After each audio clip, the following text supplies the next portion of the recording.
I'm such a mess.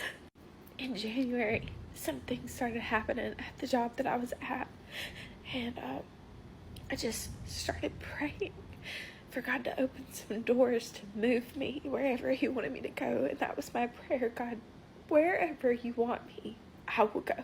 Wherever you lead, I will follow.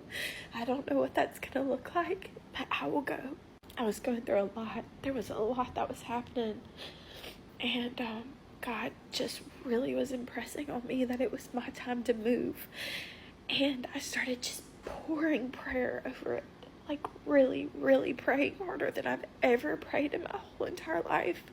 And there were moments that I would get really comfortable and say, okay, God, like maybe I should stay. You know, there's like this raise coming and things are happening. Like maybe this is where I'm supposed to be. And God would show me again through another way that it was time to go. But I'm an educator. I love being an educator. I was an admin at a college, and I just didn't want to leave that piece of me behind because I always felt like that was a part of the calling that God had on my life, to teach people, to teach the youth how to just fulfill their purpose in life, whatever that may look like, and encourage them just to keep going. Because I can remember being young and 18 and feeling like there was this whole big old world in front of me, and I was just never going to amount to what the pressure that everybody wanted me to amount to. And I just wanted to give that back to somebody and tell them, like, you can do it. You can do it. You can walk in the purpose that you're called to walk in. You can, and I'm here to help you. And so many teachers talk bad about the hard students, but they're my favorite because they're the ones that will listen if they know that you really love them. And so back in March, God began pressing on my heart to teach and to take the praxis, and I was like, what? I don't even know what I would take it in. I'm like an admin. I majored in educational psychology. Psychology's my thing, and they don't have that in high school. So, like, what am I supposed to do, God? So I applied for this position at my local high school, and it was for a PE position. And the principal called me and was like, I don't think you fit that role because it's actually for a football coach. But I do have an English position coming open if you would be willing to take the English praxis. And English has always been the thing that I have just struggled so much with. So I was like, but I'll do it. I'll do it.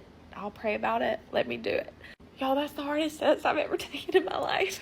I cannot tell you how true it is that I prayed my way through that test. Like, every question I was like, God, you're going to have to show me the answer because I don't know. Been a long time for me.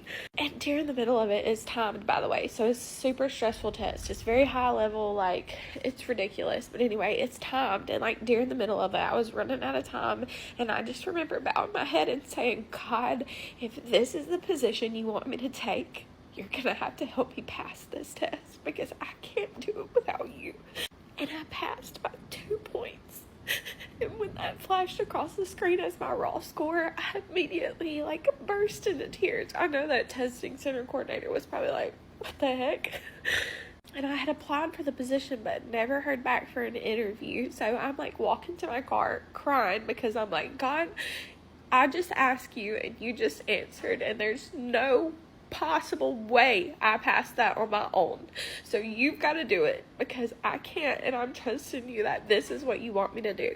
And I got home and I called my sister and I said, I just passed the praxis, I'm so excited. And while I was on the phone with her, the principal beeped in and he said, I'm so sorry that it's been a couple of weeks. I hope you've not taken another position. We want to interview you and 9 other people for the job.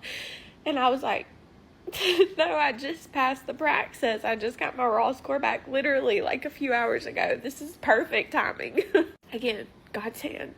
Perfect timing. So then I go for the interview and I sit down and I'm the first of 9 other people. And he tells me, you're the only uncertified person that we have applying. So, technically we usually give it to a certified person. But I answered all their questions, and at the end of the interview, I looked at them and I said, to all of you, the assistant superintendent, everybody was in there. I said, if there's any way possible that this is not meant for me, if you have any hesitations that I'm not the right person, I want you to choose somebody else, because I want this to be the most perfect choice for me and for you. And he called me the day after and said, you're hired. If you want it, it's yours. And I immediately said yes. He said, do you want to think about it? And I said, no. Yes. Immediately yes. And I don't want you to think that this has been perfect. Like, it's been just yes and then smooth sailing, because it hasn't. There's been so many curveballs thrown in where I could have said, nope, this isn't what I need to do. Turn around, stay at my old job, take another job at a different school, like all of the things. But now I'm standing in this room and I can just feel him in here. Like, I just know that this is it, you know? Like, I know that he's with me, and it's not going to be easy, and it's not going to be perfect, and public school systems are really hard places to work, but I am so excited, because this is God.